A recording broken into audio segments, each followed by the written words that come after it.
Olá, alunos, tudo bem? Aqui é a professora Vivian e nós vamos dar continuidade ao nosso estudo sobre a biosfera.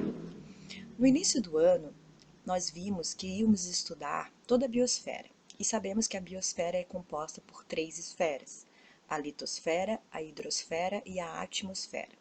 Já estudamos a litosfera, que é a camada das rochas e do solo, e nessa aula, que vai estar dividida em duas videoaulas, nós vamos estudar a hidrosfera, ou seja, a distribuição das águas na paisagem. A hidrosfera, ela é o conjunto das águas do planeta. Ela é formada pelas águas subterrâneas, pela água existente na atmosfera, pelas geleiras e pelas águas dos oceanos, dos mares, dos rios e dos aquíferos. Olhando nesse slide, a gente vai ver como é que está a distribuição da água no mundo. As águas oceânicas, elas formam 97,5%, elas representam, 97,5% das águas, e elas estão nos oceanos e nos mares. As águas continentais, que são as águas doces, elas representam apenas 2,5% da água existente no planeta. E essa água, ela é encontrada nos rios, nos lagos, nos pântanos, nas calotas polares, nas geleiras, nos lençóis freáticos ou subterrâneos, que a gente chama também de aquíferos. Então aqui, ó, neste gráfico, a gente pode observar melhor essa distribuição. Então, em azul escuro aqui, ó, 97,5% da água, ela é salgada. E apenas 2,5% dessa água que sobrou é água doce, que é a água que nós utilizamos para consumo. Então, devido às condições de temperatura na superfície terrestre, a água em estado líquido, ela é encontrada em abundância. Então, aqui a gente tem aqui, ó, a maior parte das águas no estado líquido. Essa parte sobre os estados físicos da água, os estados da água e o ciclo hidrológico, vocês vão estudar mais aprofundadamente nessa edição, na disciplina de ciências com a professora Narjara. Então, eu não vou me aprofundar nos estados físicos da água, porque vocês vão aprofundar isso em ciências. Aí, desses 2,5% de água que a gente considera como água doce, seria água mais potável, aí a gente pode observar aqui, ó, 69,8% está nos rios e lagos, 29% está nas águas subterrâneas, nos aquíferos, 0,9% está em outros, que pode ser na atmosfera, e 0,3% nas calotas polares, ou seja, lá nas geleiras, a água em estado sólido, né, a água congelada. Os seres humanos, eles utilizam a água para satisfazer diversas necessidades. A água que bebemos, ela é proveniente dos rios, dos aquíferos. Os oceanos, os mares e os rios, eles são vias de transporte, eles também servem para retirada de alimentos, para gerar energia. Então a água, ela é muito importante, ela é considerada a seiva da vida. E ela é de extrema importância para o ser humano que utiliza de várias formas. Então, tudo que a gente consome, depois a gente vai ver, só falar um pouco mais sobre isso. Um computador precisa de água para ser produzido. Uma fruta que a gente come precisa de água para ser produzida. Então, existe uma água que é o nosso consumo direto, que é a água que a gente bebe, que é a água que a gente usa para tomar banho, mas existe uma água invisível que está em todos os produtos. Por mais que a gente veja um produto que não imagine que ele possa ter tido água, mas ele teve água na sua produção. Por exemplo, para fabricar carne, precisa de muitos e muitos litros de água. Para fabricar um smartphone precisa de água, uma calça jeans precisa de água. Então a água ela está em todos os produtos que a gente consome, por isso que ela é muito importante. Então a água ela é utilizada para consumo, para geração de energia, como meio de transporte. Então aqui, ó, um exemplo de um uso residencial, aqui um copo de água. Aqui um exemplo de geração de energia na usina hidrelétrica de Itaipu, que é localizada aqui no Rio Paraná. Ela é uma usina binacional e produz energia para o Brasil e para o Paraguai. Então, essa energia elétrica ela é gerada através da força dessas águas. E transporte, meio de transporte. Os rios e os mares, eles são utilizados também como meios de transporte. Então, aqui é um exemplo na China, mas a gente podia pegar um exemplo no Brasil também, no Rio Amazonas, por exemplo, na região norte do Brasil, onde os rios são mais planos, eles são extremamente usados para transporte, tanto de mercadorias como de pessoas. Continuando sobre a importância da água, ela também é muito utilizada, ela é extremamente necessária para a agricultura, para a indústria, para produzir os mais diversos produtos, desde roupa até produtos tecnológicos, até todos os nossos alimentos, né, que a gente consome, mesmo os industrializados, precisam de água. Mesmo que seja aquela água para lavar o maquinário, não importa, é uma água necessária. A pecuária também, então os animais, né, tudo precisam da água, desde a água lá produzindo a ração até a água que o animal bebe diretamente na natureza. Então, dos 2,5% de água doce do planeta, apenas 1% está disponível para o consumo. Então, a gente tem que ter essa ideia. Embora o planeta Terra seja constituído em sua grande parte por água, vamos lembrar que dos 100% dessa água, 97,5% está nos oceanos, ou seja, é uma água salgada. E a água salgada, ela não pode ser ingerida diretamente pelo ser humano, ela não pode, né? Ela causa problemas de saúde. E dessalinizar a água é um projeto viável, mas ele é muito caro atualmente. Então, o que a gente tem de água doce disponível são 2,5% e apenas 1% está disponível para consumo. Por isso que a gente bate tanto na tecla que para evitar o desperdício da água e o consumo consciente dos produtos para evitar mais desperdício. Vamos começar a falar das águas continentais, ou seja, as águas que estão sobre os continentes. Então já sabemos que nós temos 6 continentes: América, África, Europa, Ásia, Oceania e Antártica. Então, em cima desses continentes, eu tenho as águas continentais. Então, que compreendem as águas da superfície, como os rios e os lagos, quanto às águas subterrâneas existentes nos continentes, que são os aquíferos. E as águas continentais, a maioria dessas águas continentais são águas doces, ou seja, aquele 2,5% que a gente acabou de falar.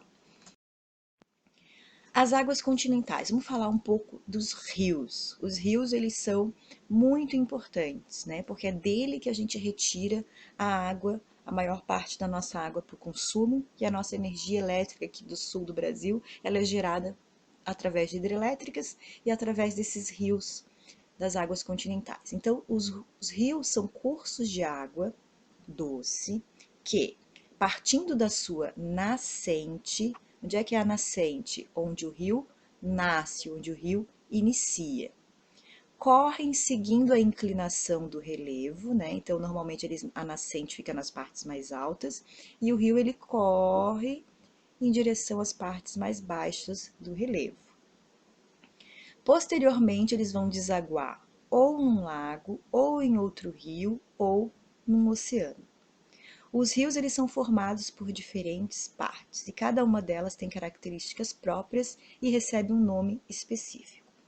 Então, o que a gente tem? A nascente é onde o rio nasce e a foz é onde o rio deságua. O leito do rio é o caminho do rio, é onde o rio percorre. O afluente são rios que se ligam a um rio maior, a um rio principal, e o subafluente é um rio menor que se liga a um afluente que depois vai se ligar a um rio principal.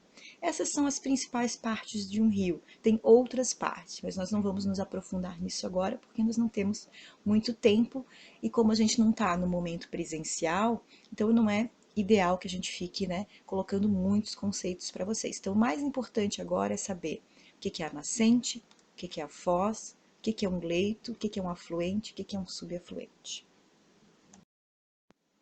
Então vamos lá. Nascente ou cabeceira. Então, a nascente, os rios eles geralmente surgem de fontes naturais, como lençóis subterrâneos ou lençóis freáticos, alimentados pelas águas das chuvas. Já os rios lacustres são os rios que têm origem em lagos. Então eu tenho dois exemplos aqui, ó.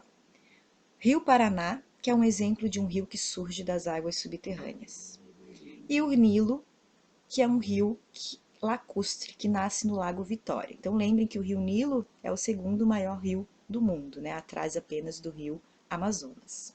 Então a nascente é onde o rio nasce, é o início do rio. Já a foz, ou a embocadura, é onde o rio deságua, é onde o rio termina. Então, os lugares onde os rios desaguam, onde os rios terminam, podem ser em duas formas, ou em estuário ou em delta. Em estuário é quando o rio ele deságua diretamente no mar. Então, um exemplo aqui, ó, a foz em delta do rio Amazonas. Então, o rio aqui não, aqui é a foz em delta, né? Aqui a gente vai falar da foz em estuário, que é do Rio da Prata, que deságua diretamente no mar. Já a foz em delta ocorre quando o rio se divide em vários rios menores antes de desaguar no mar, que é o que acontece com a foz do rio Amazonas, que é a foz em delta. Então são dois tipos de foz, em estuário e em delta. Vamos falar agora de uma parte importante, que são os regimes dos rios. Então existem dois tipos de rios, os rios permanentes e os rios temporários. Nós já falamos disso numa aula anterior, quando a gente estava falando sobre o relevo, né? Então, os rios permanentes ou perenes são aqueles rios que nunca secam, mesmo quando eu tenho períodos de estiagem. Então, o rio ele não desaparece completamente. No período de estiagem, ele diminui o seu volume, mas eles não secam. E os rios permanentes são a maioria dos rios brasileiros. Os rios temporários ou intermitentes são os rios que secam durante o período de estiagem. Esses rios no Brasil eles são encontrados mais na região nordeste do país, onde eu tenho períodos de estiagem mais longos e os rios acabam secando. Então aqui eu tenho dois exemplos, o Rio São Francisco, que nasce no estado de Minas Gerais e vai passar por boa parte no Nordeste brasileiro, que é um rio perene. Então o Rio São Francisco ele é de extrema importância para a região Nordeste, tanto que já houve uma transposição, criaram afluentes e subafluentes do Rio São Francisco artificialmente, para quê? Para levar água para o interior do Nordeste, onde as pessoas sofriam muito com a seca. Então foi um grande projeto de irrigação brasileiro, que foi a chamada transposição do Rio São Francisco, que levou água para regiões semiáridas do Nordeste. E aqui uma cena típica do sertão nordestino, onde sem chuva os rios acabam secando e o solo começa a rachar. Então aqui a gente vê em volta aqui, né, o solo todo rachado, demonstrando que aquele rio que ocupava um espaço muito maior secou nesse período de estiagem. Também temos outras classificações, além da gente ter os diferentes tipos de foz, ali a foz em delta e foz em estuário. Também temos, com relação ao regime das águas, um rio permanente e um rio intermitente. E agora a gente vai ter dois tipos de rio com relação ao relevo, um rio de planície e um rio de planalto. Então, o rio de planície, ele ocorre em áreas relativamente planas. Esses rios, eles correm de forma mais lenta, porque como ele está escorrendo, né, da nascente para a foz, numa forma mais plana, com uma inclinação bem pouco perceptível, ele corre de maneira mais lenta. E esses rios, eles são bastante utilizados para navegação e eles são rios que têm bastante curvas ou meandros, né? Então, um exemplo aqui, ó, a vista do rio Chiripuno na Amazônia Equatorial. Já os rios de planalto, eles são rios com desníveis acentuados, ou seja, da nascente até a foz tem uma grande inclinação. Então, em alguns casos, eu vou ter inclinações abruptas, como nos cânions que a gente já estudou e que a gente já visitou. Então, aqui formam as cachoeiras, como a gente consegue observar nessas imagens aqui. Então, eles são navegáveis apenas em alguns pontos, mas eles têm um grande potencial hidrelétrico, porque como ele é um rio de inclinação, as águas elas têm uma grande força, e essa força das águas servem para mover as hélices lá das usinas hidrelétricas. Então, aqui eu tenho um exemplo do Rio Iguaçu, que é famoso pelas cataratas do Iguaçu, na divisa da Argentina com o Brasil. Em seu percurso, eu tenho 5 usinas hidrelétricas e está situado na tríplice fronteira do Brasil, Argentina e Paraguai. Das águas continentais, nós já falamos dos rios e agora vamos falar dos aquíferos. As águas subterrâneas ou os aquíferos, eles correspondem a aproximadamente 30% de toda a água doce que compõe as águas continentais. Lembrem que a gente está falando dos 30% daqueles 2,5% lá da água doce. Na América do Sul está localizado um dos maiores aquíferos, que é o aquífero Guarani. Mas afinal, o que é um aquífero? Quando chove, vocês estudaram, vocês vão ver ainda o ciclo da água na atividade de ciências, vocês vão ver que o ciclo tem várias etapas. E uma delas é o escoamento e a infiltração. E é nessa fase do ciclo da água que está relacionado com a formação dos aquíferos. Então, eu preciso ter essa água da chuva que vai infiltrar no solo. Então, a água da chuva ela vai infiltrar no solo e vai encontrar o quê? Rocha permeável e rocha impermeável. Então, o que acontece aqui? Ó? A água vai infiltrar, vai passar da camada de solo e vai ficar reservada aqui no interior. Por que ela vai ficar reservada aqui no interior? Porque logo embaixo dessa camada de solo, eu tenho que ter o quê? Uma rocha que seja porosa ou uma rocha impermeável, ou seja, uma rocha que não deixa a água passar, que retém a água na superfície, dentro do solo. Então aqui, ó, eu vou ter um lençol, que é um lençol freático, que não é um lençol tão profundo, que é logo abaixo dessa camada de solo. Então tem locais que o lençol freático ele é bem próximo já da superfície, que as pessoas conseguem cavar e já encontrar a água. Outros eles são um pouco mais profundos. Então eu tenho, ó, lençóis aqui, ó, mais perto da superfície e um outro lençol um pouquinho mais profundo. O que vai acontecer para formar um aquífero? Como no caso a gente vai estudar agora o aquífero, a formação do aquífero Guarani. Então, essa mesma água da chuva vai infiltrar pelas raízes das plantas, vai infiltrar pelo solo e ele vai encontrar o quê? Uma rocha mais porosa. Aqui no aquífero Guarani é o arenito botucatu, é uma rocha que não é uma rocha muito impermeável, é uma rocha que permite que a água passe por ela. Então, essa rocha aqui, essa rocha impermeável, ela vai fazer com que a água passe e comece a se acumular mais no interior, na parte mais profunda.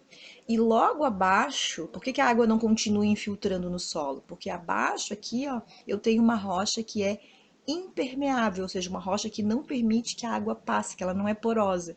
Então a água ela não consegue passar. Então o que acontece? Como essa rocha aqui ela é impermeável, não tem como a água passar por ela, a água vai começar a acumular dentro aqui do solo. Então ela vai ficar nessa rocha porosa. Então o aquífero Guarani, ele é um dos maiores aquíferos do mundo.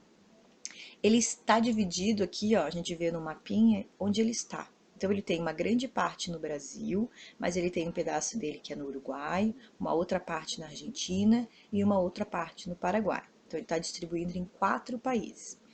No nosso país, ele se estende pelo estado de São Paulo, Goiás, Mato Grosso do Sul, Minas Gerais, Paraná e Santa Catarina. No estado de São Paulo, é onde o aquífero Guarani ele tem alguns afloramentos. E é ali onde eles têm o maior aproveitamento dessa água do aquífero Guarani.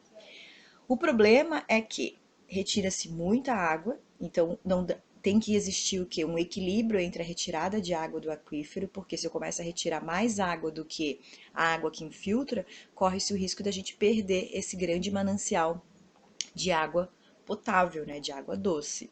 Então, requer cuidado quanto que se eu retiro muita água, esse espaço vazio vai erodir, né, vai causar erosão, vai afundar esse solo, porque eu vou retirar água, então isso aqui vai ceder.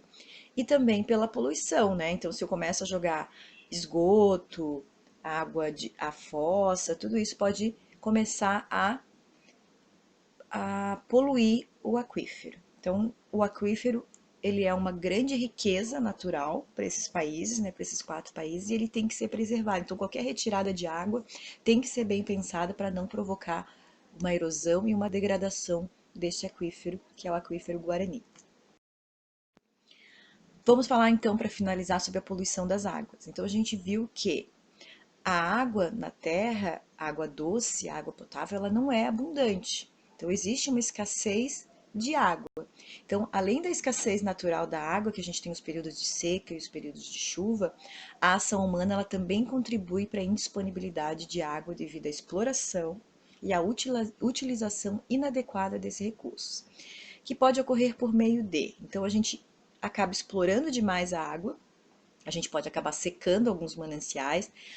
Quando a gente desmata ou movimenta áreas, a gente pode estar enterrando e matando uma nascente de um rio.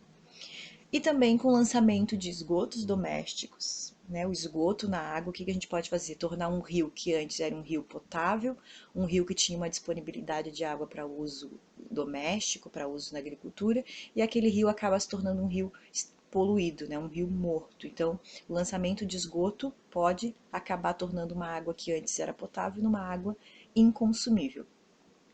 Dejetos industriais sem tratamento, por exemplo, jogando, né, materiais químicos no rio, e isso acaba matando também o rio, tornando o rio poluído, tornando o rio inútil, né, sem utilidade para nós. E além de matar todas as espécies da vegetação em volta, os peixes.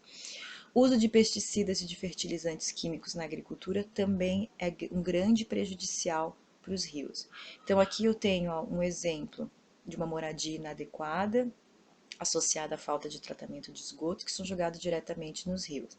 Mas isso não está relacionado só a esse tipo de moradia inadequada, não. Em Florianópolis, à beira-mar norte, por exemplo, tem vários prédios ali luxuosos que lançam o seu esgoto direto na rede pluvial, que seria a rede de coleta de água de chuva, ligam o esgoto na rede pluvial e esse esgoto vai parar ali na beira-mar norte. Então, não está relacionado a moradias inadequadas, o lançamento de esgoto direto nos mares e nos rios, não. Né? Existem grandes, né, bairros nobres que também poluem os rios, lançam seus dejetos, o seu esgoto direto nos rios e nos mares. Então aqui a gente está mostrando uma parte da agricultura, que é um trator pulverizando, então ali eu tenho o quê? Jogando fertilizante, jogando produtos químicos para matar as pragas da plantação, mas o que vai acontecer? Quando chover, a água que vai infiltrar no solo vai levar também esse fertilizante, vai levar esse poluente para as águas subterrâneas, e um pouco dessa água que vai escoar e vai chegar nos rios e vai chegar nos mares também vai levar esse pulverizante, esse fertilizante, esse pesticida que vai poluir essas águas. Bom, essa foi a nossa primeira parte. A gente estudou as águas continentais, falamos um pouco de rios, falamos de aquíferos e falamos também da importância da água para a sociedade. Fiquem bem, fiquem em casa.